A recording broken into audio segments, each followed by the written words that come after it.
Bonjour, c'est Domi, jour 15, saison 11 du défi des 100 jours pour une vie extraordinaire.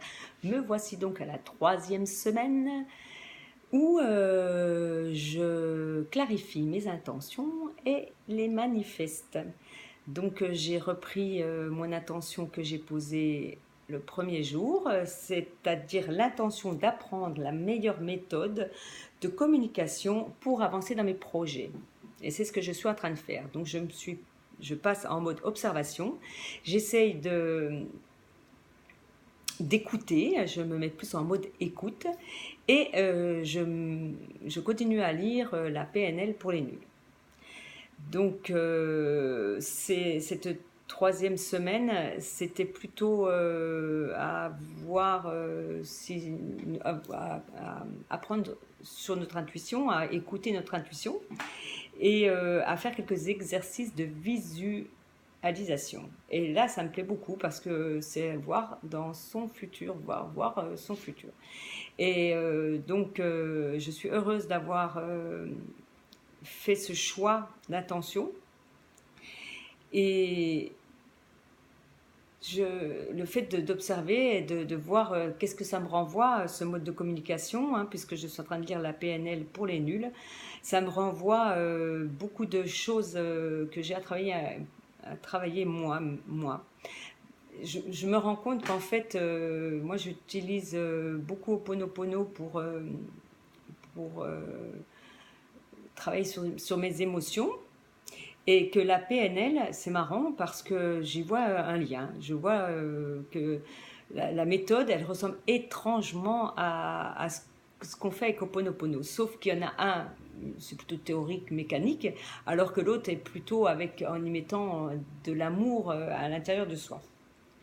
Donc j'avoue que je préfère Ho'oponopono parce que l'objectif c'est quand même de travailler ses émotions et d'essayer de les sortir et de vivre, de se projeter dans le meilleur, dans la meilleure version que l'on est. Donc la PNL me fait l'effet quand même un peu de manipulation. Donc du coup, je lis, hein, je me documente, parce que c'est toujours bien d'apprendre et puis de voir sous quel angle on peut aussi travailler ses émotions. Et il parle beaucoup de se projeter sur un écran. La PNL, c'est se projeter sur un écran de cinéma, être assis puis de voir son film de vie se dérouler. Et je trouve que c'est un peu compliqué. Au Ponopono, c'est beaucoup plus simple. Mais je pense que chacun a sa façon de voir les choses. Donc la PNL, c'est vrai que c'est très théorique. Donc on peut l'apprendre dans des cours pour tous les métiers, je pense. Alors que Ponopono, c'est quand même plus spirituel. Donc je comprends que l'un et l'autre soient deux méthodes bien distinctes, bien que ben, le résultat, c'est le même. Moi, je préfère Ponopono parce que c'est le côté quand même d'amour qu'on développe à l'intérieur de soi et qu'on projette à l'extérieur. Donc pour moi, c'est plus sain.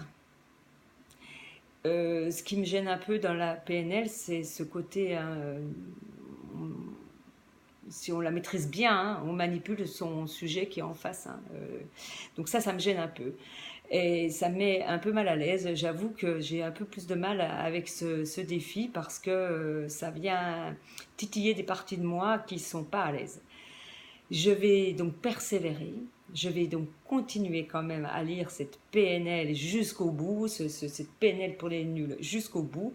Et je vais donc continuer mes exercices du défi et voir ce que ça va donner, ce que ça va m'ouvrir. Et surtout, ce que je suis heureuse d'arriver, c'est que je suis beaucoup plus dans l'écoute, beaucoup plus dans l'observation, que j'y étais déjà, mais là, avec plus de conscience. Donc, même si c'est difficile, je suis contente de passer, d'arriver quand même à me bousculer parce que je suis vraiment obligée de me bousculer. C'est pas naturel pour moi. Euh, voilà. Donc, je verrai à mon prochain bilan et On verra ce que ça va donner. Bon, je vous dis à très très bientôt. Bye bye.